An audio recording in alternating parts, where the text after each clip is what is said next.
बेहदची परम महाशांती आहे। महाकाल प्रलयामध्ये बेहदची परमशांती कशी मिळेल याच्या कालच्या भागात आपण पाहिले की महाकाल प्रलय होणे हे विनाशाच्या साधनांच्यामुळे किती सहज शक्य होऊ शकते, पण बेहदच्या बापूजींनी ते रोखून धरले आहे आणि बेहदच्या मुलांनी जर पुरुषार्थ केलाच नाही तर विनाश फार काळ टाळता येणार नाही। आणि आजच्या भागात आपण पाहणार की महाकाल प्रलय टाळण्यासाठी कशा प्रकारे पुरुषार्थ करणे गरजेचे आहे। आता अनंत भैया बापूजींना परमशांती म्हणून त्यांचे स्वागत करत आहेत आणि पुढे ते म्हणतात की बेहदच्या कलेचे महापरमधाम। तर बापूजी लगेच उत्तर देतात की इथेच आपल्याला बेहदचे परमधाम उतरवायचे आहे। धरतीला आपल्याला व्यक्तमधून अव्यक्त परमधाम बनवायचे आहे ना। इथे सर्व बेहद आत्म्यांना परमप्रकाश उतरवायचा आहे, तेव्हा इथे सर्वत्र बेहद परमशांतीच्या लहरी पसरतील आणि त्यामुळे इथल्या आधीच्या नकारात्मक लहरी परमशांतीच्या लहरींच्या मध्ये बदलून जातील। लहरींच्या मुळेच तर ब्रह्मांड बदलते ना।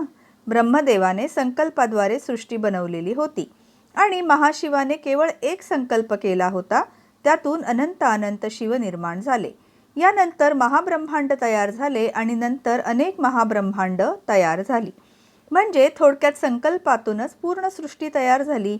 सूक्ष्म जगतात सुद्धा संकल्पातूनच सर्व कार्य होते ना। आता अनंत भैया म्हणतात, पण मी काय म्हणतो बापूजी की जर सर्वोच्च परमात्म्याची इच्छा असेल तर सर्व परिवर्तन एका क्षणात होऊ शकते की नाही। बापूजी म्हणतात, अरे पण सृष्टीच्या नियमानुसार हे सर्वोच्च परमात्मा स्वतः करत नाहीत, तर बेहदच्या मुलांच्याकडून करून घेतात, जेणेकरून त्यांचे सुद्धा बेहदचे भाग्य तयार होईल। आता अनंत भैया म्हणतात, संकल्पातून बेहदच्या मुलांनी मिळून जी सृष्टी बनवली त्याचे परिवर्तन पण मुलांनीच करावे हेच योग्य होईल ना। तर बापूजी म्हणतात, बरोबर, रचनेने सर्व काही बदलायचे आहे, म्हणून तर सर्व वाट पाहत आहेत ना। बेहदच्या आत्म्यांनी स्वतः आत्मस्वरूप होऊन परमात्म्याशी योगामध्ये एकरूप होऊन परमशांतीच्या लहरी आणि परमात्म्याकडून परमप्रकाश घेऊन पूर्ण वायुमंडळात पसरवण्याची सेवा करायची आहे। हीच प्रक्रिया खूप महत्त्वाची आहे, कारण जर एखाद्या संत गुरु यांनी समजा आपल्या धामामधून परमप्रकाश धर्तीवर उतरवला, पण इथे कुणीही आत्मे आत्मस्वरूप धारण करून बसलेले नाहीत, तर 100 कलेची सुद्धा परमशक्ती इथे बदल घडवू शकणार नाहीत। त्या परमशक्तीला आत्मस्वरूपात राहून वायुमंडळात परमशांतीचे आणि परमप्रकाशाचे संकल्प पसरवणे अतिशय आवश्यक आहे। असे केल्याने हळूहळू हे संकल्प लोकांच्या बुद्धीमध्ये परमशांती प्रदान करतील आणि त्यामुळे लोकांच्या आभामंडळात पण परमशांती आणि परमप्रकाश येईल। सर्वत्र परमशांती परमशांती होईल। पूर्ण वायुमंडळात परमशांती झाल्यावर सर्व प्राणी, पक्षी, स्थूल आणि सूक्ष्म आत्मे सुद्धा आपल्या श्वासावाटे म्हणजे जो प्राणवायू घेतात ना, त्यातून पण परमशांती घेतील। आता अनंत भैया म्हणतात की बापूजी, ही वास्तववादी गोष्ट तुम्ही 2016 मधील फ्युचर न्यू वर्ल्ड भाग 1 आणि 2 मध्ये सांगितलेली होती। बापूजी उत्तर देतात, हा साधा विचार करून बघायला काय हरकत आहे की सूक्ष्म जगतातील आत्मे आपले पोषण कसे करत असतील। जो काही अत्यल्प श्वास ते घेत असतात तो जर परमशांतीच्या लहरीचा असेल आणि शिवाय वायुमंडळात बेहद ज्ञान आधारित ज्ञानाच्या लहरी पसरल्या तर नक्की फरक पडेल ना। आज वास्तव हे आहे की स्थूल किंवा सूक्ष्म सर्वजण वायुमंडळातील जो काही श्वासावाटे इतर वायू मिश्रित प्राणवायू घेतात त्यामध्ये सर्वांचे नकारात्मक संकल्प यांचे आधिक्य आहे। त्यामुळे शरीरात पण नकारात्मकताच वाढते। या नकारात्मक लहरी आत्म्याचे सूक्ष्म शरीर, कारण शरीर सुद्धा खराब आणि अशक्त करून टाकतात। वायुमंडळातील जल आणि पृथ्वी तत्व हे वायुतत्वापासून तयार होते आणि वायूच्या आतमध्येच अग्नितत्व असते आणि वायुतत्व मात्र आकाश तत्वापासून तयार झालेले असते। आकाश परम आकाशापासून आणि परम आकाश परम महतत्वापासून तयार झालेले असते। परम महतत्व परम प्रकाशापासून तयार झालेले असते। ही निसर्गाची ठरलेली अशी प्रक्रिया आहे। परम प्रकाश परम महतत्व, परम महतत्व परम आकाश परम वायू परम अग्नी आणि नंतर हळूहळू 3 तत्व आणि त्यानंतर जल आणि पृथ्वी, अशा क्रमाने पुढे त्यांची निर्मिती झाली। म्हणजे या सर्व गोष्टी पृथ्वी तत्वामध्ये पण नोंदलेल्या आहेत। म्हणजे जे काही अणूमध्ये, तत्वांमध्ये म्हणजे पेशीच्या आतमध्ये सुद्धा परमाणू असतो, तर त्या परमाणूच्या आतमध्ये परम परम परम तत्व म्हणजे सगळे सूक्ष्म आणि अतिसूक्ष्म तत्व भरलेले असतात, जे प्रयत्नपूर्वक जागृत करावे लागते. परमशांतीच्या लहरी हळूहळू अणू परमाणू सगळे काही जागृत करतील. यानंतर आत्म्याचे स्थूल शरीरासोबत सूक्ष्म शरीर सुद्धा जागृत होईल. आभा मंडळात सर्वत्र परमशांतीच्या लहरी भरून राहतील. बेहद आत्म्यांना कुणीही आठवले तरीही केवळ परमशांती परमशांती परमशांती मिळेल. आता अनंत भैया म्हणतात की आपण जेव्हा आभा मंडळाबद्दल बोलतो तेव्हा स्थूल शरीर, सूक्ष्म शरीर, कारण शरीर यासोबत पेशी, जनुकीय बदल म्हणजे DNA मधले बदल याबद्दल आपण जरूर विचार करावा लागेल. परमशांतीच्या लहरींच्यामुळे DNA मध्ये पण परमतत्व येणार का? तर बापूजी उत्तरतात, पहा, चहूबाजूंनी वायुमंडळात सकारात्मक परिवर्तन झाले की आधी सांगितल्याप्रमाणे श्वासावाटे प्रत्येक पेशीमध्ये आणि त्यानंतर DNA मध्ये पण पूर्ण परमतत्व भरून जातील. म्हणजे आता आभामंडळात पण परमशांती झाली ना, म्हणजे आभामंडळातून पण पुन्हा परमशांतीच्या लहरी पसरतील. आता अनंत भैया म्हणतात की यानंतर रोग आणि शोक कायमचे संपून गेले पाहिजेत, नाही का? तर यावर बापूजी उत्तर देतात की जेव्हा वायुमंडळात सर्वत्र परमशांती होईल तर आपोआप दुःख, रोग, शोक सगळं काही अनंत काळापर्यंत संपून जातील. आत्तापर्यंत सर्वांच्या नकारात्मक विचारानेच रोग, शोक यांची उत्पत्ती झालेली होती. म्हणूनच वायुमंडळात याच्या लहरी भरून आहेत. आता अनंत भैया म्हणतात की अगदी योग्य बोललात बापूजी. याला पुरावा म्हणून आपल्या पुराणातील दाखले पाहिले पाहिजेत, जिथे उल्लेख आहे की तेव्हाचे मनुष्य लाखो वर्षे निरोगी आयुष्य जगत असत. तेव्हा हे काही रोग नव्हतेच, वायुमंडळ पण शुद्ध होते. आज सुद्धा आपण म्हणतो ना की जर हवा आणि पाणी शुद्ध असले तर सगळे वातावरण शुद्ध होऊन निरोगी आयुष्य जगता येईल. आता बापूजी उत्तर देतात, हो, वायुमंडळात पण सर्वत्र परमशांती परमशांती झाल्याने वायुमंडळ सकारात्मक झालेले असेल. परमशांती म्हणजेच परमसुख आहे. काय आहे तर परमसुख, निजानंद स्वरूप, परमानंद स्वरूप, दिव्यानंद स्वरूपम हे जे शास्त्रीय शब्द आहेत ना, हे परमधामामधील शब्द आहेत. परमधामामधील लहरी इथे पसरल्या तर इथे पण परमधाम झाले ना. आता लोकांचे विचार आणि वायुमंडळ पण बदललेलं असेल, कारण आभामंडळात पण परमशांती परमशांती आलेली असेल.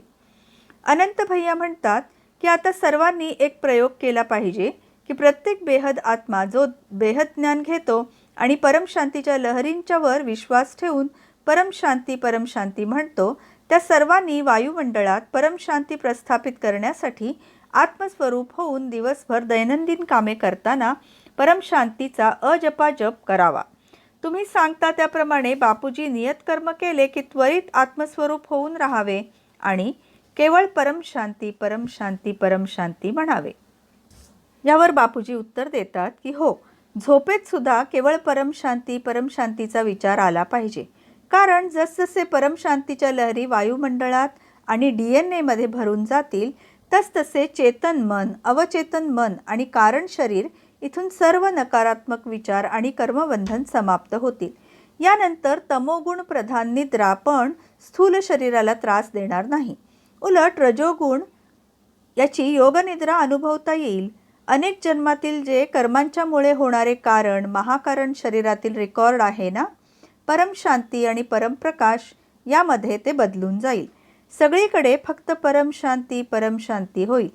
खाता पिता सतत परमशांती होत राहील. अनंत भैया आता म्हणतात की बापूजी यामुळे कर्मबंधन संपतील का पण?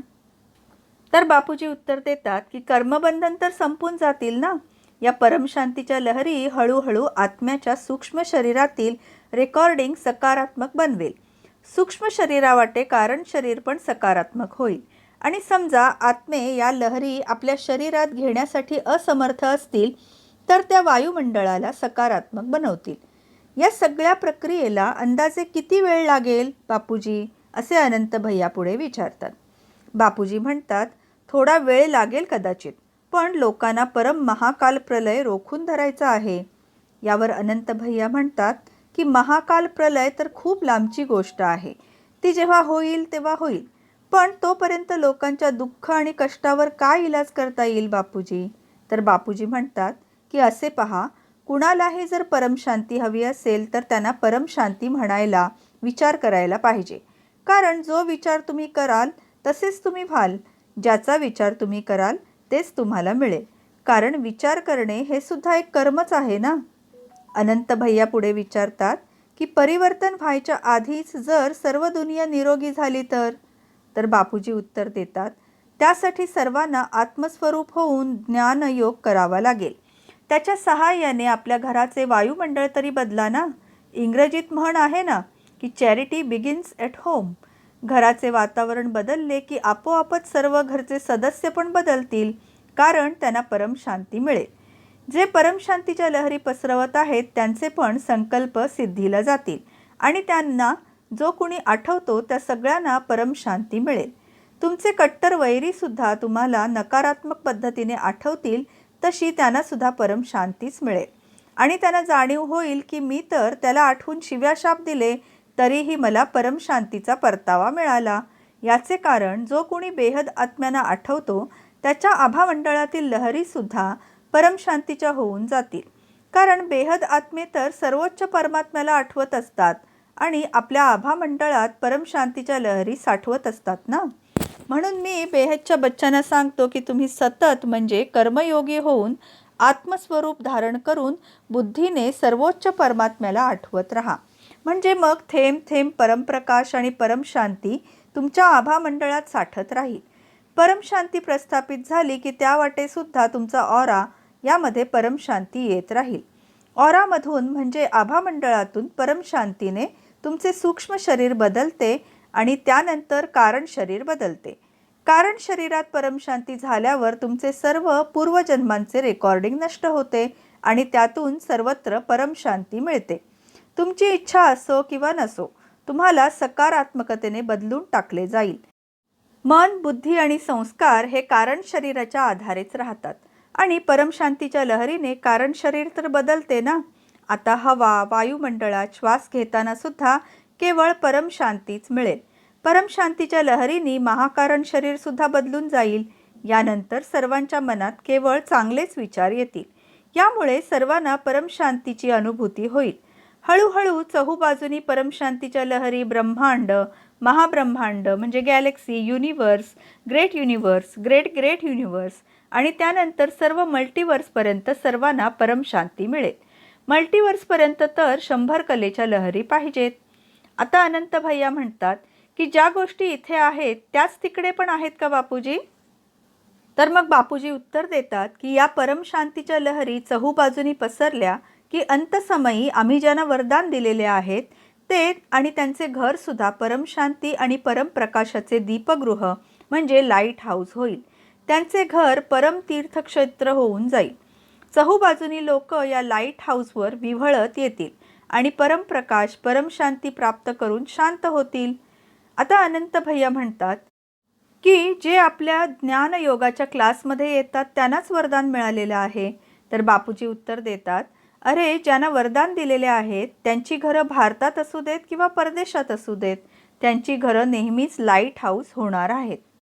थोडक्यात पहा मित्रांनो, बेहदचा महाकाल प्रलय होणं न होणं हे सर्व बेहदच्या मुलांनी परमशांतीच्या लहरी किती पसरवल्या आणि कशा प्रकारे पसरवल्या आणि त्या कुठपर्यंत पोचल्या आणि त्यांचे घर दीपगृह झाले की नाही या सगळ्यावर अवलंबून आहे. तसेच बापूजींनी सर्व बेहदच्या मुलांना आत्मस्वरूप होणे याच्यावर भर दिलेला आहे. तर आपण सर्व त्यांच्या अपेक्षेला पुरून उरूया. हाच संकल्प करून आपण बापूजींना परमशांती म्हणतो आहोत. मित्रांनो, तुम्ही या चॅनलवर नवीन असाल तर बापूजींच्या मराठी यूट्यूब चॅनलला जरूर सबस्क्राईब करा आणि हा व्हिडिओ तुम्हाला आवडला असल्यास व्हिडिओला लाईक, शेअर, कमेंट करा. आणि मित्रांनो, या व्हिडिओच्या ओरिजिनल हिंदी व्हिडिओची लिंक खाली डिस्क्रिप्शन बॉक्समध्ये दिलेली आहे. तसेच मित्रांनो, तुमचे काही प्रश्न असतील तर खाली बॉक्समध्ये टाईप करून आम्हाला पाठवा. आम्ही त्याची उत्तरं देण्याचे जरूर प्रयत्न करू. बेहदच्या बेहदची परम परम परम महाशांती होत आहे. बेहद की परम शांति सोचो, बोलो परम शांति. Join us daily for live meditation, 10 p.m. to 11 p.m. on YouTube Live. Subscribe now. Website www.youtube.com anant@paramshanti.org. Email us anant@paramshanti.org. Like, share, subscribe. Join today. बेहद की परम शांति सोचो।